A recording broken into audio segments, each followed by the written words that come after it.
Jangan lupa subscribe, like, and share, serta tekan tombol loncengnya. Bismillahirrahmanirrahim. Assalamualaikum warahmatullahi wabarakatuh. Kembali lagi bersama saya dengan Al-Arif. Di video kali ini kita akan bercerita tentang lupa. Apa yang dimaksud dengan lupa? Lupa itu ya tidak ingat. Lupa itu ya tidak ingat. Ya kan? Ya, iyakan aja. Jadi lupa itu bisa menyenangkan dan bisa juga membuat kita sedih. Jadi kan ada kalimat namanya lupa. Lupa itu bisa membuat kita bahagia dan juga membuat kita sedih. Tergantung dengan bagaimana kita menganalisa ataupun melihat objek daripada lupa itu sendiri. Apa yang terpikir oleh Anda ketika saya mengatakan lupa? Ataupun ketika membaca kalimat, membaca tulisan yang ada di sana itu ada lupa? Mungkin yang terbesit dalam diri Anda, dalam pikiran Anda itu adalah ya bagaimana cara melupakan mantan, bagaimana cara melupakan ini dan itu. Mungkin saja, tapi tidak selalu. Tapi ada kemungkinan seperti itu bagi Anda yang pernah mengalaminya. Jadi bagaimana kita mengetahui lupa itu bermanfaat ataupun membahagiakan dan lupa itu dapat membuat kita hidup sedih. Jadi yang pertama saya buat contoh lupa yang sedih. Lupa yang menyedihkan itu ketika kita lupa ya pelajaran. Dulu kita pandai menghafal seperti ini dapat itu. Kita menjuarai dalam kelas.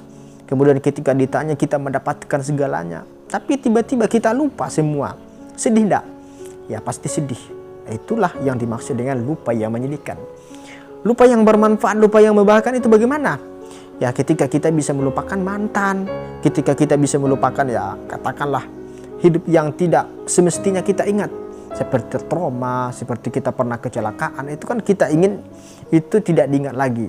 Kita ingin itu semuanya hangus dalam pikiran kita. Hangus dalam benak kita. Dan tidak pernah terpikirkan lagi. Itu yang kita inginkan. Tapi apakah seperti itu? Tidak. Sesuatu yang membahagiakan justru itu yang hilang. Sesuatu yang sangat menyedihkan justru itu yang selalu datang pikiran kita. Terus bagaimana bagaimana cara menghadapi lupa ini? Cara menghadapi lupa ini adalah dengan cara-cara tertentu. Ya caranya apa? Caranya silahkan disimak saja. Jadi yang pertama kita harus tahu dulu. Lupa itu adalah sesuatu yang sangat membuat hidup kita jadi melarat. Lupa akan jati diri manusia itu menyebabkan hidup yang tak berarti. Lupa akan hakikat daripada tumbuhan, sekitaran, orang-orang sekitaran kita. Kita tidak tahu inti sari daripada mereka. Apa gunanya mereka itu berada di sekitaran kita. Jadi kalau kita lupa akan hal tersebut, membuat kita sangat kacau, membuat kita sangat kejam. Coba, tumbuhan itu dapat bermanfaat bagi kita kalau kita manfaatkan.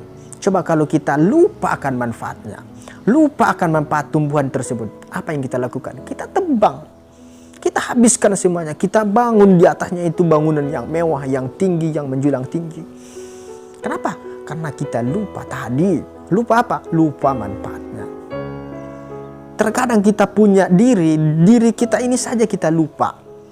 Kita lupa akan tujuan hakikat daripada diri kita sendiri. Dikarenakan oleh apa? Dikarenakan oleh orang lain. Dikarenakan oleh keberhasilan orang lain. Kita lupa akan jati diri kita. Kita lupa akan siapa diri kita sebenarnya. Kita datang ke sini untuk apa? Kita lupa. Dikibatkan oleh apa? Dikibatkan oleh kepentingan. Ada politik, ada rasa, ada segalanya, ada seperti ini. Jadi kita itu sering lupa dengan diri kita. Jadi ini sangat berbahaya sekali. Terus apa yang kita lakukan? Yang kita lakukan adalah mencari ilmu. Ujung-ujungnya semuanya ilmu. Kenapa?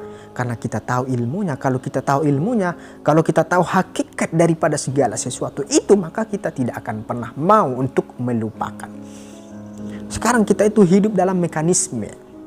Ataupun ya katakanlah seperti lingkaran sesuatu yang dibuat oleh orang-orang tertentu.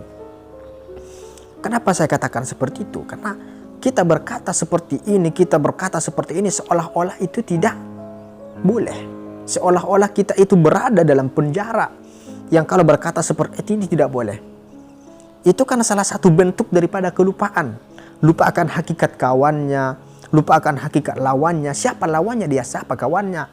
Dia tidak tahu bahwa seluruh manusia ini adalah kawannya. Dia tidak tahu bahwa seluruh apa yang ada di bumi ini adalah kawannya. Alam sama menyatu dengan kita.